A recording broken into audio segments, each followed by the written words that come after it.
I just feel very lucky to get to take my music to the places I've gotten to take it to. Just geographically, I never thought I'd get to go to these places in my life. And the fact that I get to go to these places and play music I've written about my life, and look down into the crowd and know that the fans relate to that in some way, even though they live halfway across the world, it's an honor. Taylor Swift has sold an awful lot of music. In fact, in addition to all of her albums, she is one of the top downloaded artists of all time. I was hoping to be able to sell one record. Taylor Swift, a singer-songwriter, country pop star, and 11-time Grammy winner. She's a household name and has transcended music genres as she built her childhood dream into an empire. She is both this massive star, but her audience feels like she's almost their best friend. Taylor Swift is a tremendous songwriter. She has written more than 200 songs in her very short lifetime. She really is singing from the heart about what she knows. From a small-town guitar-drumming country girl to international pop star, Taylor is one of the best-selling artists of all time. The songwriting has been everything as far as me being an artist and being able to say what I want to say. It's been wonderful. It occurs to me how lucky I am, actually. I get so excited about it, and I wake up with a smile on my face, and honestly never thought I'd get to do this stuff. So being here is unbelievable.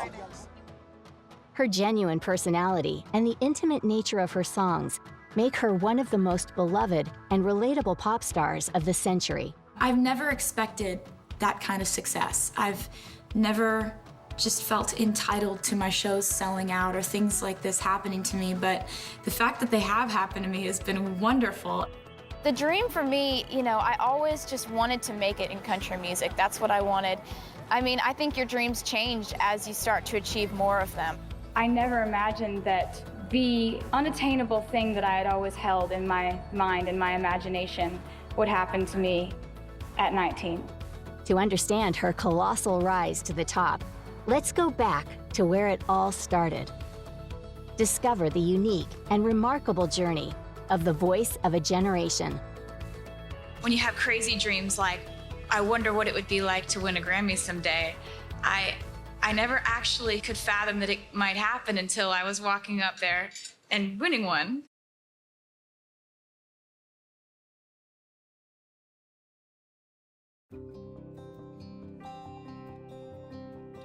Taylor Alison Swift was born on December 13, 1989, in the small town of Reading, Pennsylvania, into a loving and supportive family. Well, Taylor Swift, known as America's sweetheart, really did have very much an idyllic American childhood. I mean, she grew up on a Christmas tree farm, for heaven's sake, with a very close family unit. Her dad's a stockbroker. She has one brother, Austin, very close with her family. Taylor has said repeatedly her mom is her best friend.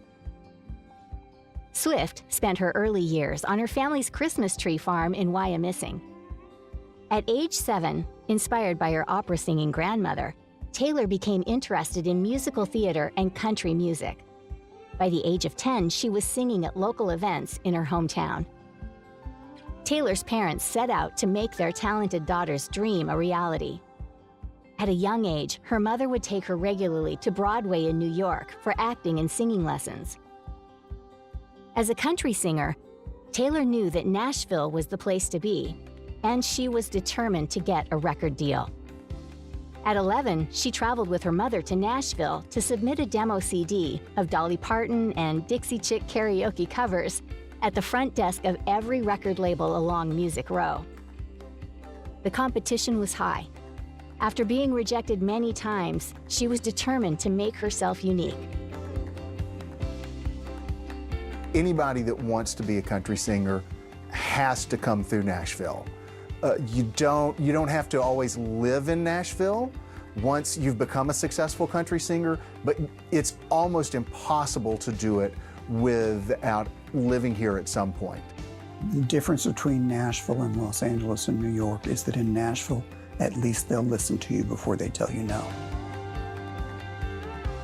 I remember talking to her about how she would walk down the street in Nashville. It's called Music Row because all the music companies, record labels, publishers, there's a vast array of them all along the same street. So you can just go up and down the street and hit all these different companies. And she would go from door to door, knocking on the doors and go, "Hi, I'm Taylor, I write songs. Would you give me a deal?" And you know, at that point, an 11-year-old isn't going to get much credibility, but she kept at it. At age 12, she discovered a love for songwriting, and she started making her own music. She eventually formed a lasting working relationship with Liz Rose, who suggested they write together. I remember Jody Williams, who at that time was Liz Rose's song publisher. And he said something to Liz like, "Why are you wasting your time with this 14-year-old kid?" And Liz said to him, "She pulls her own weight. In a songwriting session, she's no kid." And that, I thought that little anecdote right there said volumes about who this person was, who Taylor Swift really was. After learning the first 3 chords on her guitar with the help of her guitar teacher, Ronnie Creamer, she wrote her first song called Lucky You, inspired by her grandmother. She began writing songs regularly. Victim of bullying at school, she used her songs to express her emotions. She has said, "If you listen to my albums, it's like reading my diary." You know, she's not an athlete, she's not a cheerleader, she's not a valedictorian. She was a skinny, lanky girl with frizzy hair. And I think that she didn't quite fit in. But Taylor very quickly was moved into superstardom. Even, you know, at the age most girls are picking out a senior prom dress, she was attending the Grammys and winning. She began making frequent trips to Nashville for tours, and her family then packed up and joined her, relocating to Tennessee. Nashville is the last place, I believe, not just in America, but in the world, where the craft of songwriting is nurtured and respected and loved. And by songwriting, I don't mean, baby, baby. That's a song in LA. It is not a song in Nashville. That just will not do. You know, you are supposed to say something when you sing in a club in Nashville. You are supposed to have something to say. It's a rare and wonderful place. Well, for me, you know, the long period of time occurred from when I was 10 years old to when I was about 15. I mean, I spent that entire time trying to get a record deal, and actually moved to Nashville when I was 13, and it didn't get a record deal right away. Didn't get a record deal at all, so I signed a publishing deal and became a staff songwriter at Sony ATV Publishing. And so I would write every single day after school, because it was a job, you know. I was a paid songwriter when I was 14, so I wrote songs in Nashville for 2.5 years. In 2004, at age 14, she finally signed her first record deal, becoming the youngest ever songwriter ever hired by Sony ATV Tree Publishing. And they really took a chance on me, that I was the youngest person they ever signed. So I'd been writing since I was 12 years old, and when I was 14, I really started to co-write around Nashville, and it was really, really fun because I'd been writing by myself, and getting involved in the whole songwriting community in Nashville really helped me along and helped me on my way to, you know, becoming an artist. However, the company wouldn't allow her to record her own songs. To stay true to her vision, she was ready to give up big opportunities. She was still tied to RCA when she was offered another deal that would put her on the path to stardom. She showed maturity beyond her years when she left the first record deal she was ever offered. For me, songwriting is everything. You know, I didn't want to sign with a record label that wouldn't let me write all my own music.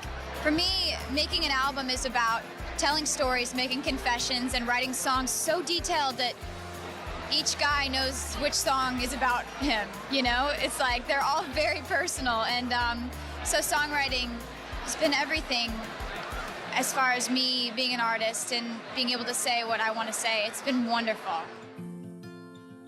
The kid had ice water in her veins. She just knew what she wanted, and she had a very, very astonishing sense of self about her.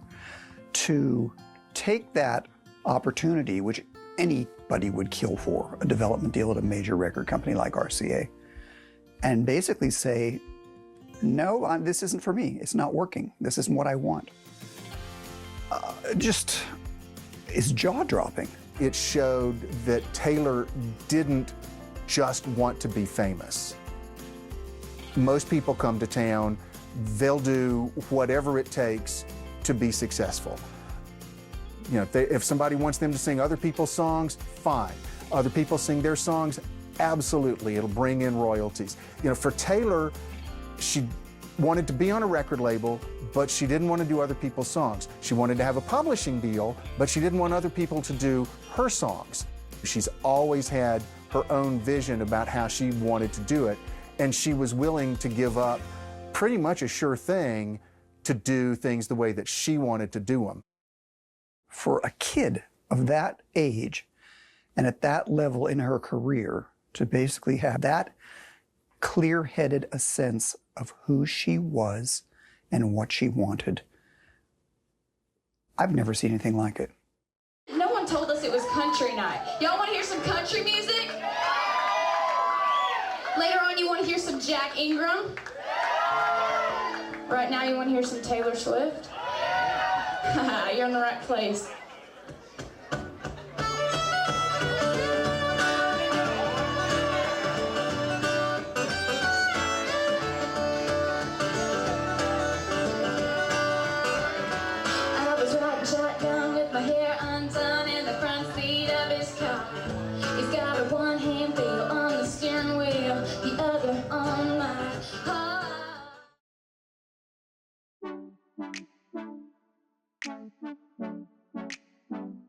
She was still in high school when she was eventually discovered after a stellar performance at the Bluebird Cafe in Nashville that helped her get a contract with Scott Borchetta, a record executive at Big Machine Records.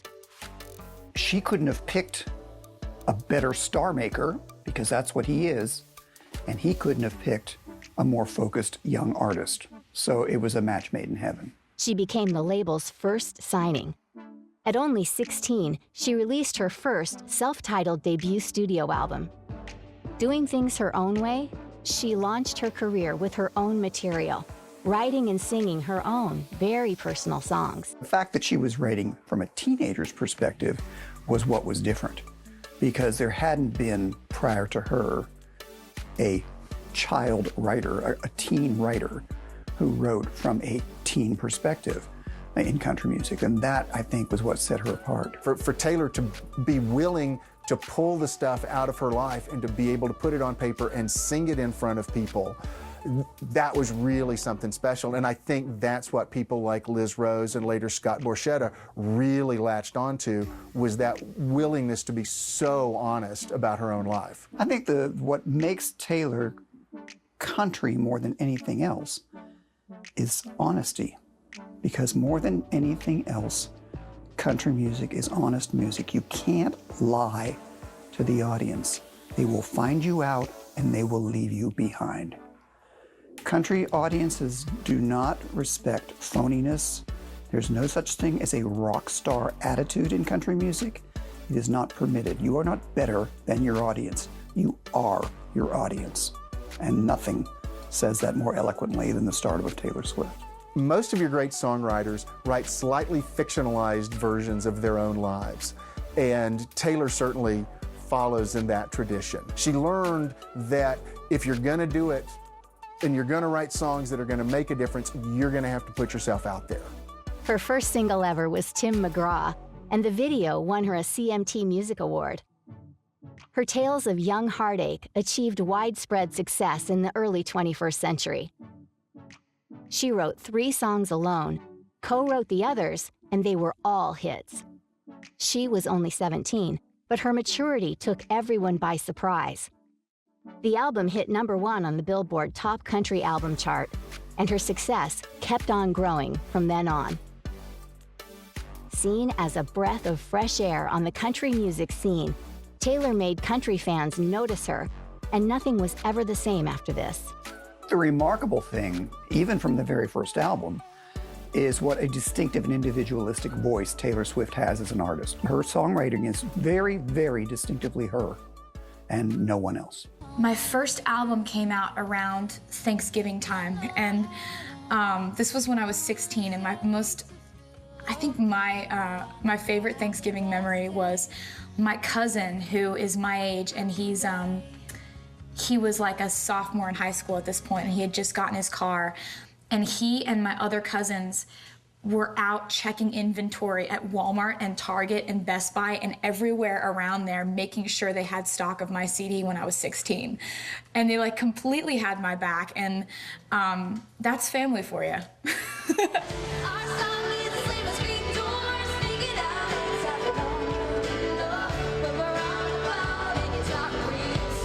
With that album, Taylor tapped in to a market that country music doesn't always get, which is teenage girls. And I think that album, more maybe than any of the rest of them, was really, it was an album by a teenage girl for teenage girls. Country's market is women, but it's usually women in their 30s and 40s that's kind of the core country demographic. And so she was really bringing new people into the format at the same time that she was starting to win over some of the people that were already country listeners. Well, I think what was so extraordinary about Taylor's first album is that there were so many hits on the album, and as one song would become, go straight to #1, another one was coming out. It's called Teardrops on my guitar, and I wrote it about a situation that I went through when I was in high school, when I sat next to this guy in class and I had the biggest crush on him, and he had no idea. So every single day he would come in and sit down and talk to me about his girlfriend, and I got sick and tired of it one day, and so I wrote this song about it, and well, needless to say, I'm guessing the secret's out at this point. I think Taylor Swift took everyone by surprise with that first album. I think what took me by surprise was the maturity of this kid. And it started small. It was not one of those debut albums that comes out and is at #1 on the charts and then kind of falls. It was a build and a build and a build and a build, and it kept selling over several years and is still putting up 1,000 or 2,000 units every week. So people are still discovering that first album. Thank you. It's a song I wrote about ex-girlfriends who don't exactly know that they're ex-girlfriends. I think y'all know what I'm talking about. This is called Permanent Marker.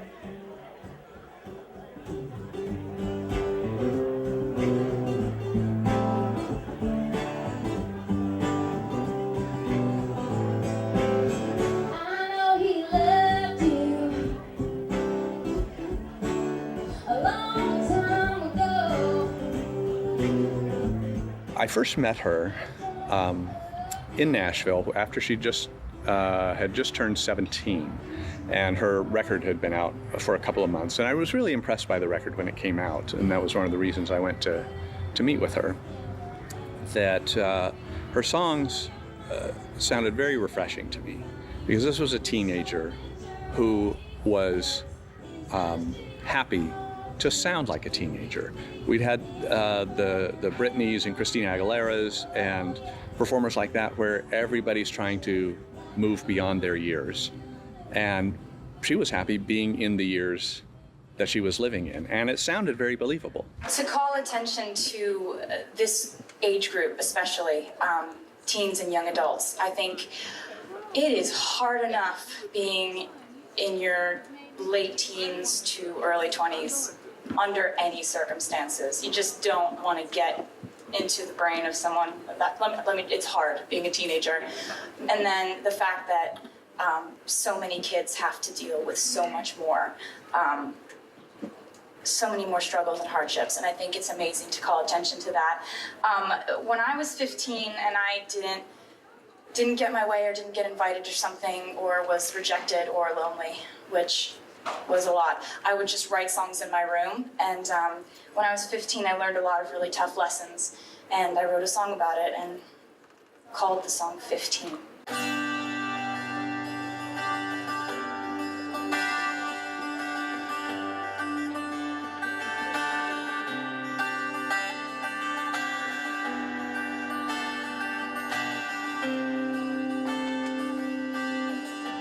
Take a deep breath and walk through the door. 2 years later, in November 2008, Taylor's second album and sophomore record, Fearless, came out, solidifying her status as a young superstar. It became one of the best-selling albums of 2009. I liked that first record, but what was Fearless was the one that really made me a believer. And no, this isn't a kid. No, this isn't a one-hit wonder. No, this isn't a novelty act. This is an artist. And it was that second record, that whole second record, but in particular that second single, that really made me sit up and take notice. The fact that that accomplishment was done by somebody who wasn't even 18 yet, it's like, wow, we're in a whole new territory here. I mean, there's nothing that has gone before like this, and there probably won't be anything after like it either. The lead single, Love Story, was a huge success, blurring the line between country and pop hits. It became the second best country single of all time.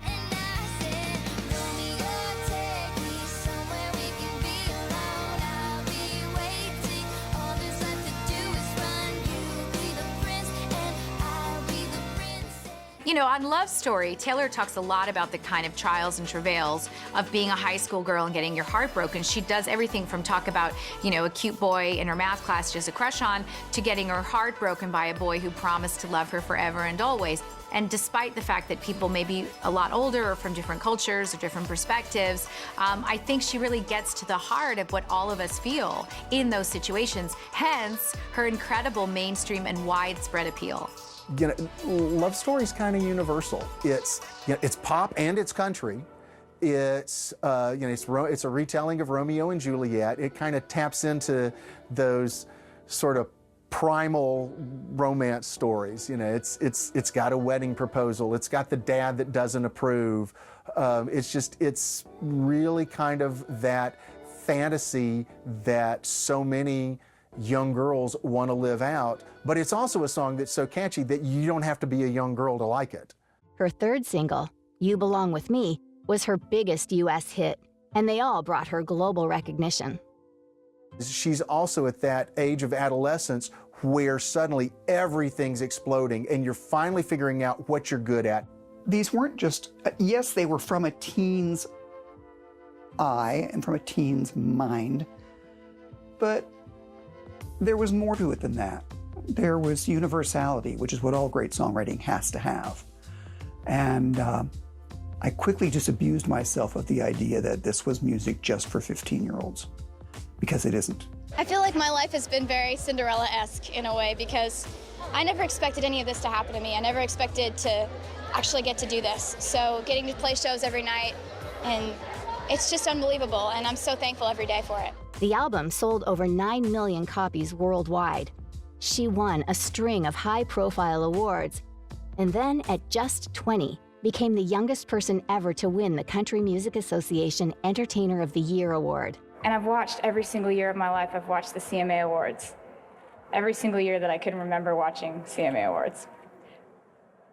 So I know what this means, and that's why I'm so at a loss for words right now.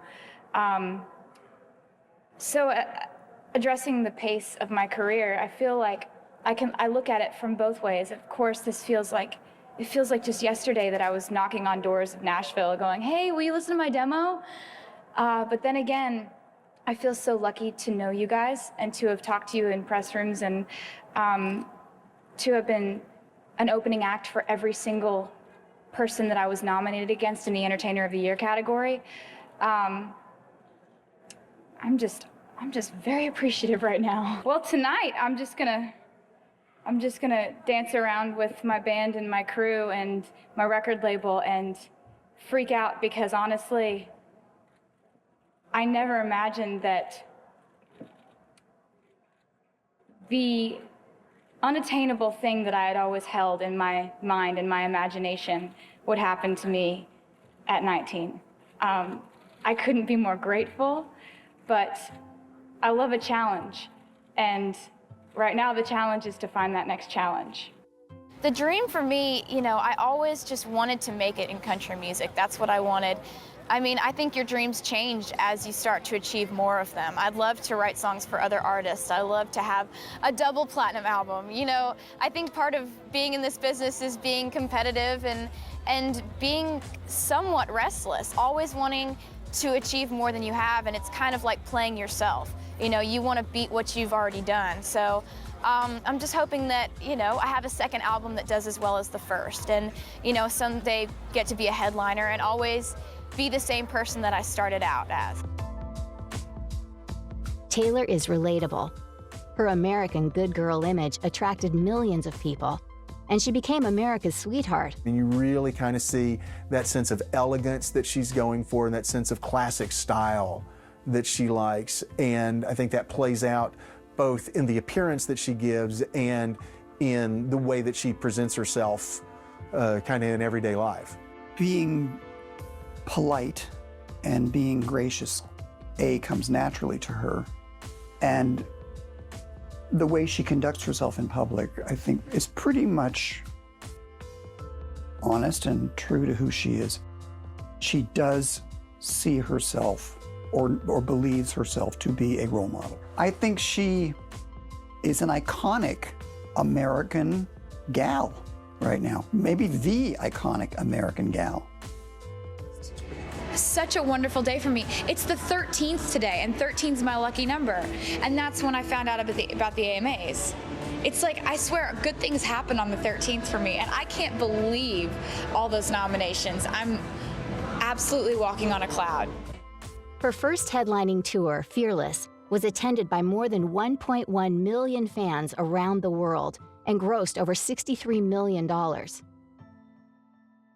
I'm just so excited. I cannot believe all the sellouts. Like, when I get a call like that, when they're like, oh, by the way, the tour sold out Madison Square Garden in a minute. I don't know how to react to that other than to just start jumping up and down and screaming. I always expected to have to do a lot of stressing out about selling tickets. And then I went on my first headlining tour and everything just sold out. And I was like, really? This is how this works? I've never expected that kind of success. I've never just felt entitled to my shows selling out or things like this happening to me, but the fact that they have happened to me has been wonderful, and I hope that the second leg of the tour is as successful as the first. This tour has been so amazing because the fans have just absolutely made me feel like I've won the lottery of dreams coming true.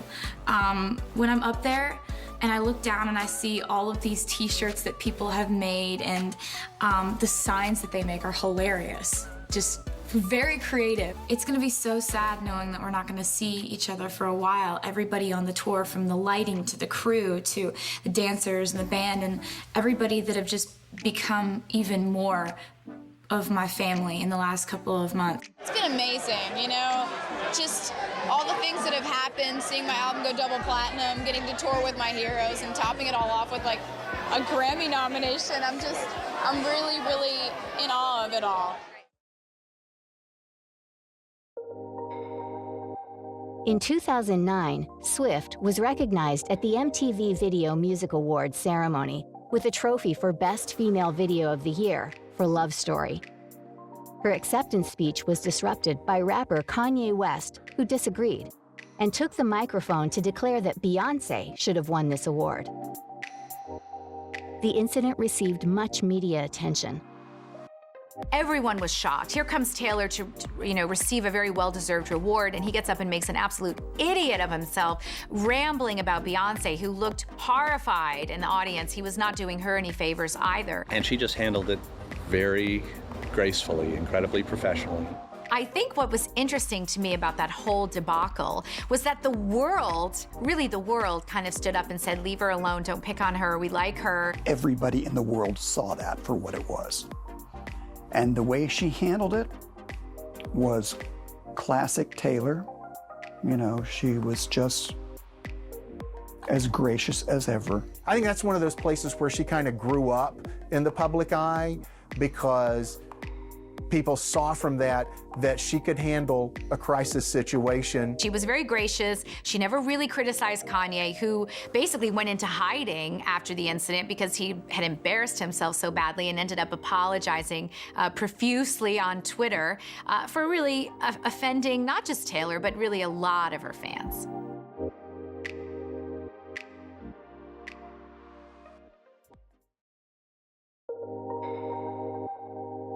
Taylor's star power increased. In 2010, she became the youngest artist to win the Grammy Award for Album of the Year for Fearless. That year, she released a new album, Speak Now, which featured the hit lead single, Mine, and other hits such as Ours and Sparks Fly. This is the dream come true. It's like I've never been presumptuous about dreams, and when you have crazy dreams like, I wonder what it would be like to win a Grammy someday, I never actually could fathom that it might happen until I was walking up there and winning one. She wrote all 14 songs in the album, and it sold more than 1 million copies in its first week. As a result of being the country star's 2010 top-selling artist, Swift was presented with a special trophy for selling more than 20 million albums worldwide. Oh my God! Wow. What? So Taylor, on behalf of Big Machine Records and our partners Universal Music Group Worldwide, we are so proud to present to you this plaque that indicates you have sold more than 20 million records worldwide.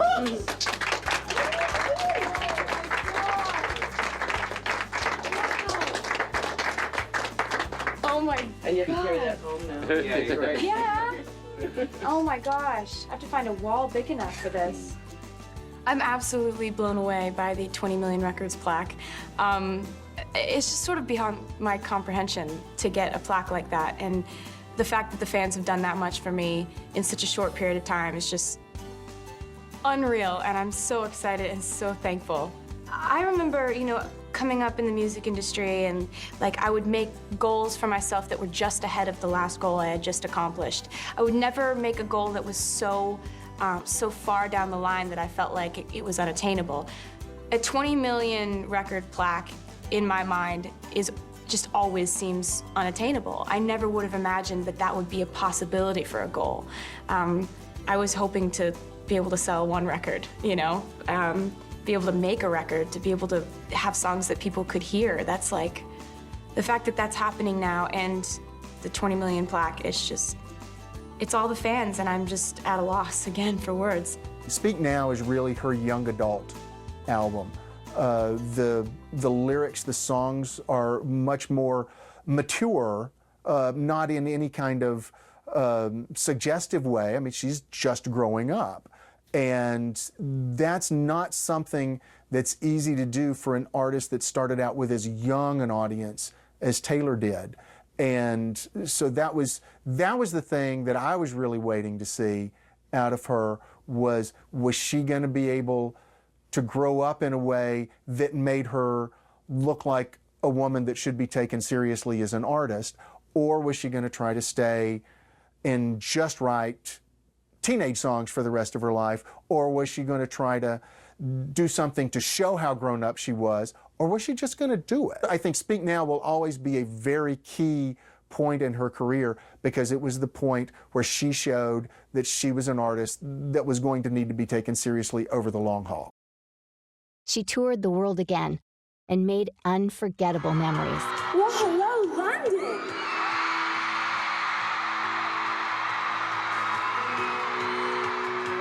And welcome to the Speak Now World Tour.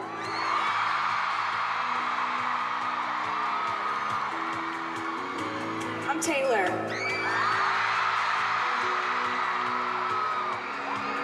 We have had the honor and the privilege of playing in London many times before.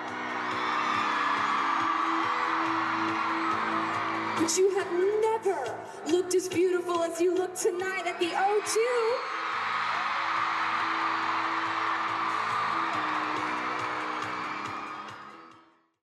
Finishing the tour in Europe at the O2 Arena in London with a sold-out show is, I couldn't think of a more perfect way to end this European run. I've gotten to experience just parts of the world I never thought I'd get to see, and nonetheless play shows in. It's been a really beautiful tour here, and finishing it here at the O2 is just so perfect.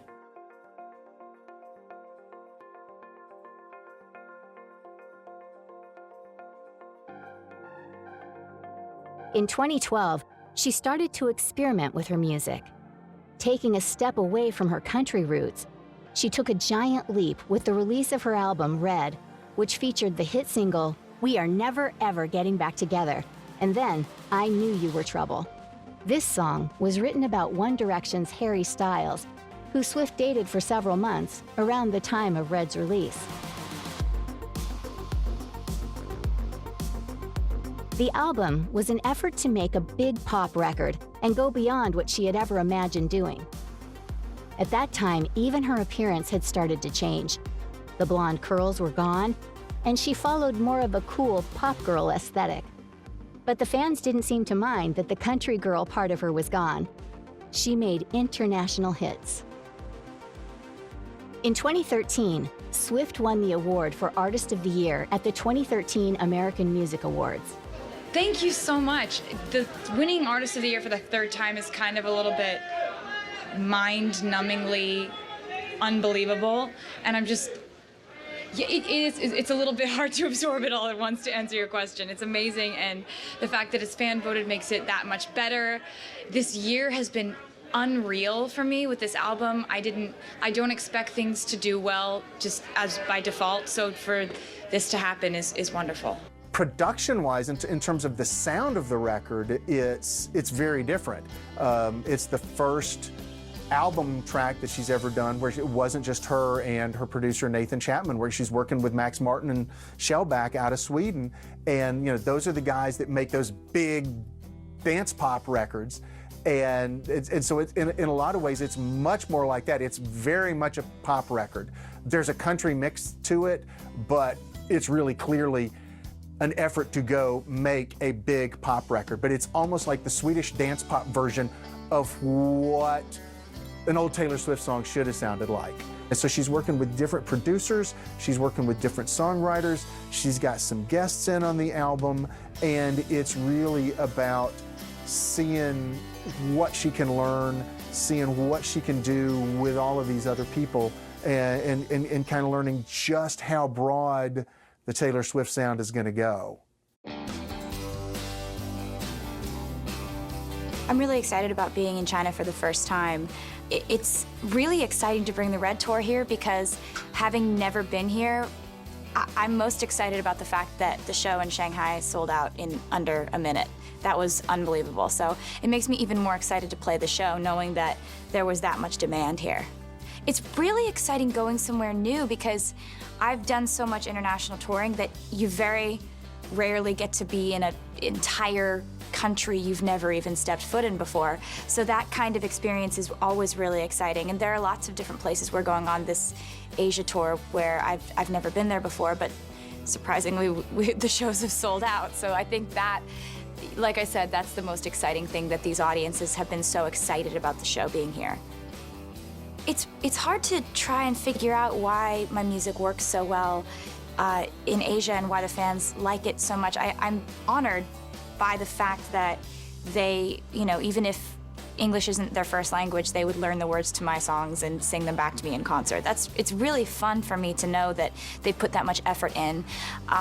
And also, it's that kind of amazing reminder that music is one of those unifying factors that works all over the world. And looking out into the crowd and being in a completely new place, seeing that it's sold out, seeing that people know the words to the songs, it's really, really incredible. I'm really excited about the idea of tour, and although it's predominantly the same set list and production elements as the North American and the things we've done in the UK, it's good to kind of get back in the swing of things. So I'm going to do a dress rehearsal and everybody's in full costume. So we're going to go do that now to a completely empty arena. Tomorrow, things will look a lot different. Touring all over the world and putting out albums that will translate all over the world, and musically, I think that's been a huge motivating factor for me in making new music is making sure that it's music that people will love in America, and maybe they'll love in Asia, and maybe they'll love in Europe, and that's been a new thing I've really hoped for, being able to travel internationally and tour internationally.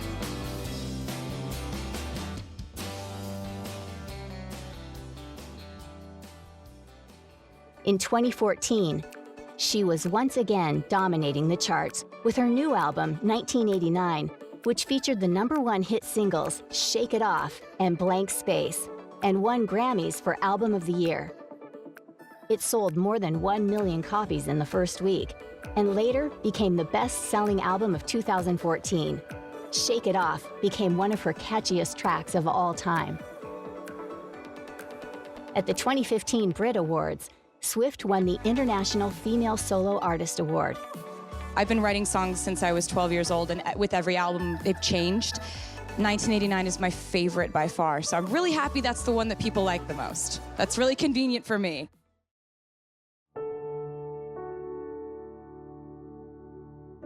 Taylor is loved and praised by many fans, but she was also a victim of public shaming.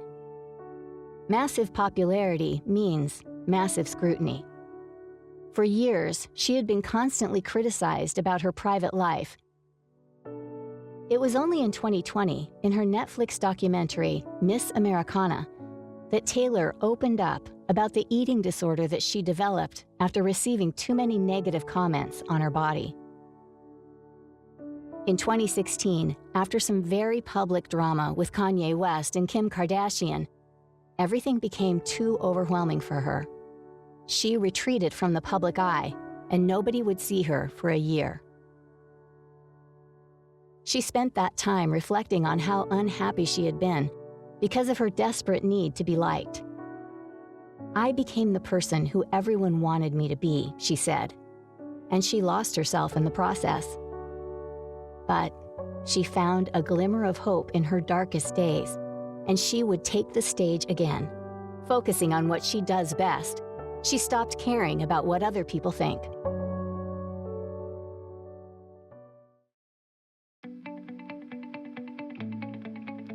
In 2017, she came back with the release of her 6th album, Reputation, reinventing herself and using her new good girl gone bad image to embrace her role as a villain and using it as fuel for her music. I love the fact that Taylor uses her music to kind of fight back and either defend herself or stand her ground against those who are less than kind to her. I'm sorry, the old Taylor can't come to the phone right now. Why? Oh, 'cause she's dead. Look what you made me do. Look what you made me do. Look what you just made me do. Look what you just made me do. The album sold over 1 million copies in 4 days. At the 2018 American Music Awards, Taylor became the most decorated female artist ever in the 46-year history of the ceremony. Reputation was her final record for Big Machine. In November 2018, she signed with Universal Music Group, which distributed her new albums. The first album in this contract was Lover, released in August 2019. She described the album as a love letter to love itself. Can I go where you go? Can we always be this close? Forever and ever and on. Take me out and take me home. You're my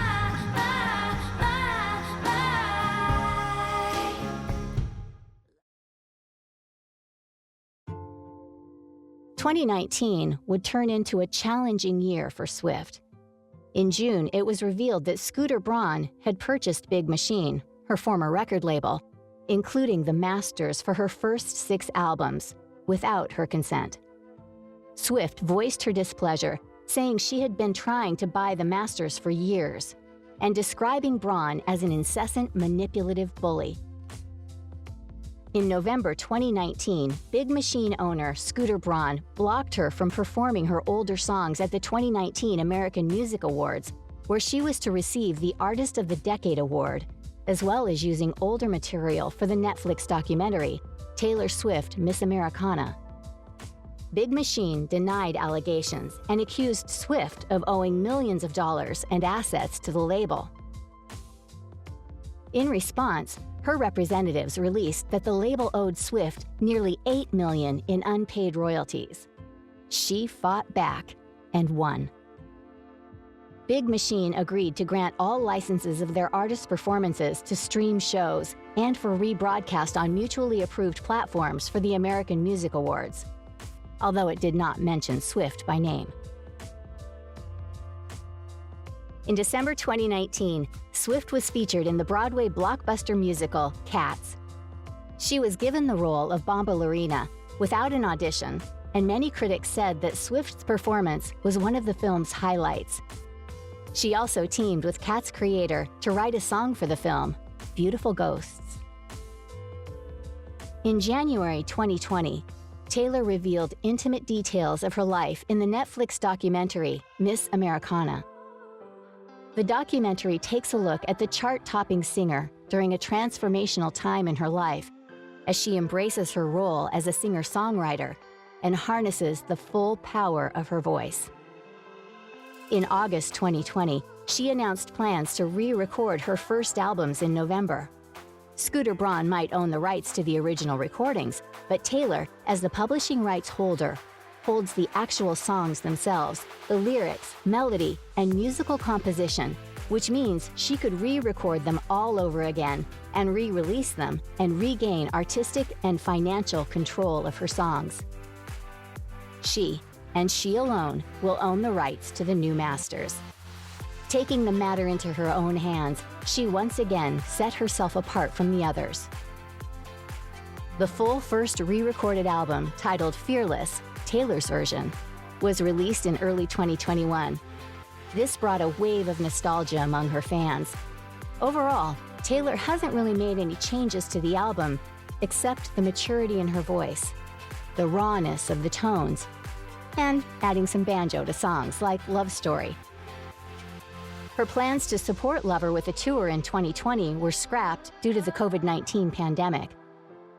With some unexpected time on her hands during isolation, she wrote and recorded a new set of songs. The resulting and surprise album, Folklore, was released on July 24, 2020, and went straight to the top of the charts. The album's indie folk style and vivid lyrics received critical acclaim. It sold 2 million units worldwide within its first week, and went on to win Album of the Year at the 2021 Grammys. Swift also made history that year, becoming the only female solo artist to win that award 3 times.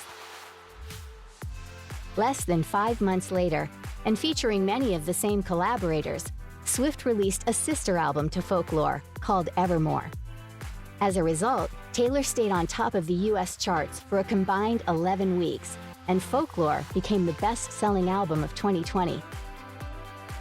As of 2021, she has been dating the British actor Joe Alwyn for 4 years, but they have kept their relationship private. Taylor revealed that he did more than just inspire her music. He also co-wrote some songs of the 2 albums. This marks a new era of post-pop Taylor Swift. Her last 2 albums include magical and mysterious, personal, emotional, and beautifully told family stories. One thing hasn't changed. She hasn't stopped putting her whole heart into her songs. Taylor Swift turned her dreams into reality with talent and an unparalleled desire to reach the top. She has come far since she revolutionized the country music scene in the mid-2000s. Throughout the years, she has produced smashing hits and has managed to maintain her momentum in the industry. Her music evolved as she grew as an artist, and she reinvented herself many times throughout the years. Her eras were defined by specific moods, colors, and hairstyles. 1989 was marked by its bubbliness, while Reputation marked a darker tone that reflected darker moments in her life.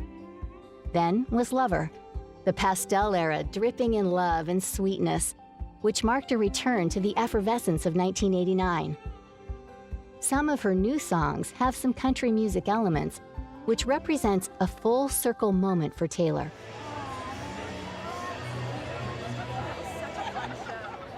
So thank you for coming here to say hello to me today, and thank you for being the people who, at the end of the day, make me feel fearless.